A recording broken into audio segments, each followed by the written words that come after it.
Hi friends, welcome back to Ranji's Flavors. Friends, நான் இன்றைக்கி செஞ்சு காமிக்க போகிற இந்த ரெசிபி ரொம்ப டேஸ்டியாக இருக்கும். டின்னருக்கு இது ரொம்ப ஆப்டாக இருக்கும். இது செய்யறது ரொம்ப ஈஸி. அரிசி மாவும் கடலைப்பருப்பும் வச்சு சேர்த்து இந்த செய்கிற ஃபாரா ரெசிபி யூபி அண்ட் பீகார்லலாம் ரொம்ப ஃபேமஸ்ஸு, ரொம்ப டேஸ்டியாக இருக்கும். இதை எப்படி செய்யலாங்கிறத இப்போ நான் உங்களுக்கு சொல்கிறேன். இது செய்யறதுக்கு 1/2 கப்பு கடலைப்பருப்பு நான் எடுத்திருக்கேன். அதை எடுத்து நல்லா ஒரு 2 தடவை நல்லா வாஷ் பண்ணி நம்ம ஒரு 7-8 மணி நேரம் நல்லா இதை ஊற வைக்கணும். இப்போ நைட்டு டின்னருக்கு செய்கிறதா இருந்தால் மார்னிங்கே ஊற வைக்கணும். இப்போ இது ஒரு 7-8 மணி நேரம் ஊறிருக்கு. இதை தண்ணியெல்லாம் எடுத்துவிட்டு நம்ம இதை மிக்சியில் போட்டு அரைக்க போகிறோம். தண்ணி கொஞ்சம் கூட இருக்கக்கூடாது. இப்போ நான் ஒரு பவுல் எடுத்து அதில் இந்த மெஷர்மெண்ட்டில் கப்பு மெஷர்மெண்ட்டில் 1/2 கப்பு அரிசி மாவு எடுத்திருக்கேன். கடையில் வாங்கின அரிசி மாவு கூட நீங்கள் எடுத்துக்கலாம். இதில் 1/2 டீஸ்பூன் சால்ட் அதுவும் போட்டு நல்லா நம்ம மிக்ஸ் பண்ணணும்.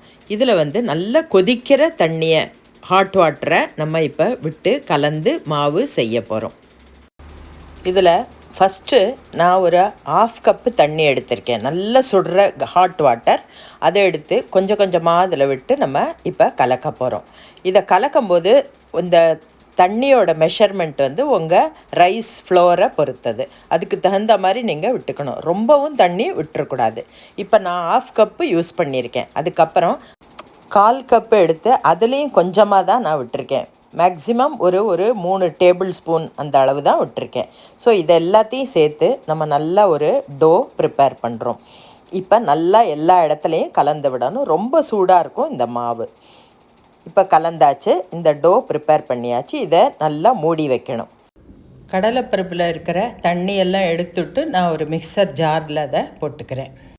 இதில் கொஞ்சம் கூட தண்ணி இருக்கக்கூடாது. இதில் ஒரு 4-5 பச்சை மிளகா, இஞ்சி துண்டு, ஒரு வத்த மிளகா, சிவப்பு மிளகா அதுவும் நான் சேர்த்துருக்கேன். இதில் பெருங்காயப்பொடி ஒரு 1/4 டீஸ்பூன், மிளகு பொடி ஒரு 1/4 டீஸ்பூன் அண்ட் உப்பு, தேவையான உப்பு.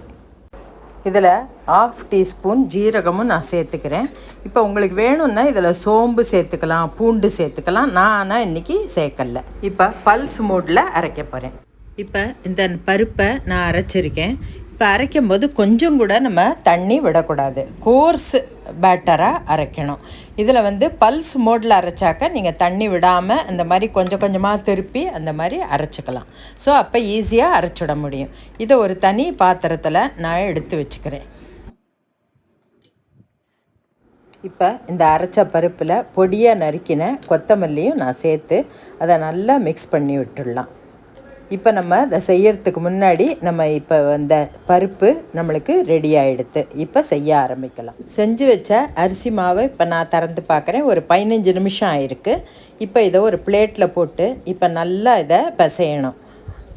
நல்லா பிசைஞ்சதுக்கப்புறம் நல்லா சாஃப்ட் ஆகிடும். இது நான் இந்த மாவு செய்யறதுக்கு கொதிக்க வச்ச தண்ணியை விட்டு நான் இப்போ செஞ்சுருக்கேன். பட் நீங்கள் கொஞ்சமாக தண்ணியை கொதிக்க வச்சு அதுலேயும் அந்த அடுப்பில் ஒரு கடாயில் வச்சு அதில் இந்த மாவை போட்டு நீங்கள் கலரி மூடி வைக்கலாம். அப்படியே நம்ம செய்யலாம், எப்படி வேணாலும் செய்யலாம். இதில் நான் கொஞ்சமாக எண்ணெய் விட்டு நல்லா அதை நல்லா திரைச்சி நல்லா நான் பிசைகிறேன். நல்லா ஸ்மூத்தாக இருக்கணும், எந்த இடத்துலையும் கட்டி இல்லாமல் இருக்கணும். அப்போ தான் ரொம்ப நல்லா வரும் நம்மளுக்கு.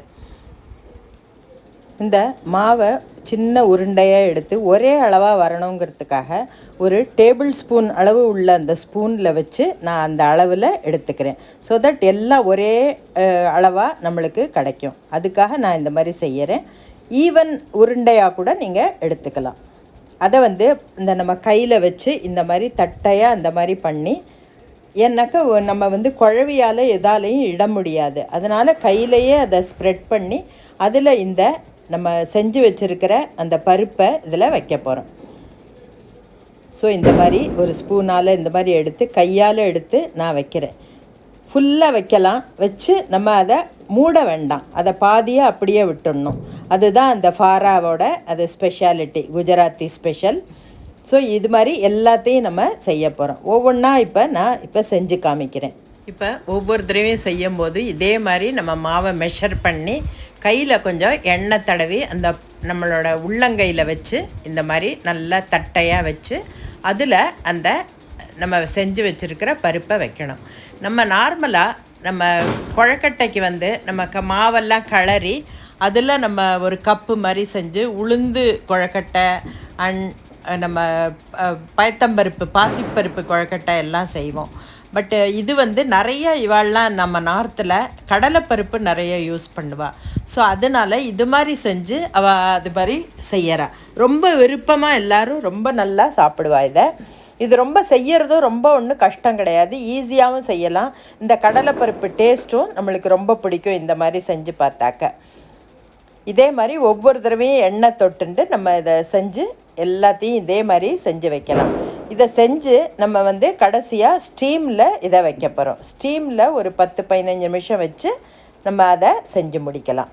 இது மாதிரி நான் இப்போ எல்லாம் அதே மாதிரி செஞ்சு உங்களுக்கு இப்போ செஞ்சு காமிக்கிறேன். செய்யறது ரொம்ப ஈஸி, ரொம்ப ஒன்றும் கஷ்டம் கிடையாது. டின்னருக்கு இது ரொம்ப ஆப்டாக இருக்கும் அண்டு ஹெவியாகவும் இருக்கும், நல்லாவும் இருக்கும். ஸோ இது வந்து நீங்கள் எல்லோரும் ட்ரை பண்ணக்கூடிய ஒரு ரெசிபி, ரொம்ப இன்ட்ரெஸ்டிங்கான ரெசிபி. இதை வைக்கும்போது நம்ம இதை மூட வேண்டாம். இந்த மாதிரி எல்லாம் நம்ம செஞ்சு வச்சுக்கணும்.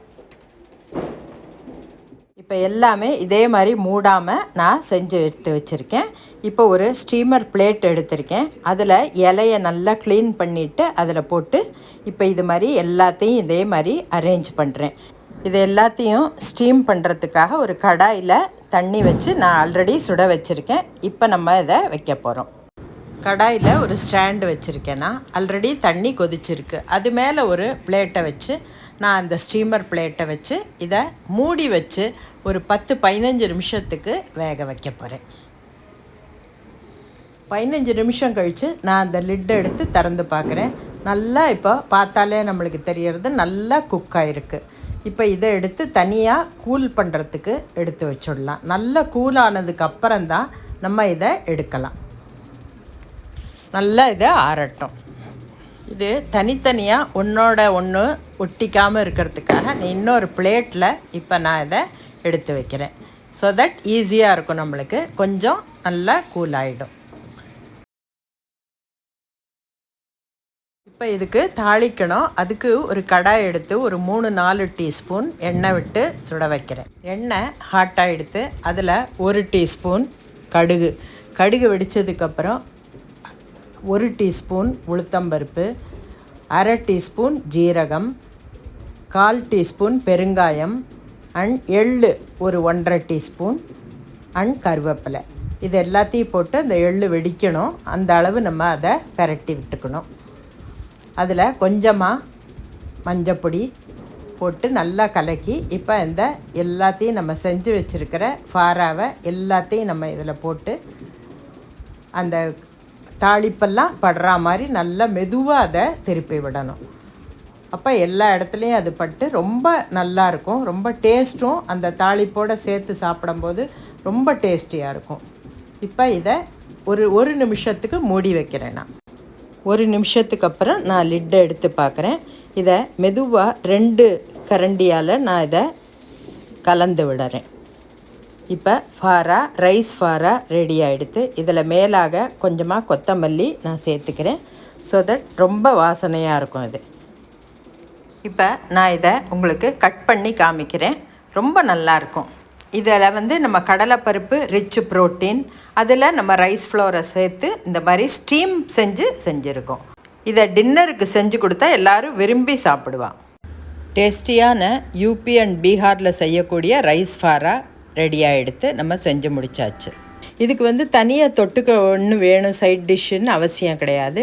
வேணும்னா நீங்கள் கொத்தமல்லியை வச்சு க்ரீன் சட்னி வச்சு நீங்கள் சாப்பிடலாம். ரொம்ப அருமையாக இருக்குது. இது ரொம்ப நல்லா இருக்குது. எல்லோரும் இதை செஞ்சு பார்த்துட்டு உங்கள் ஃபீட்பேக் எனக்கு எழுதி அனுப்புங்க. Thank you, by.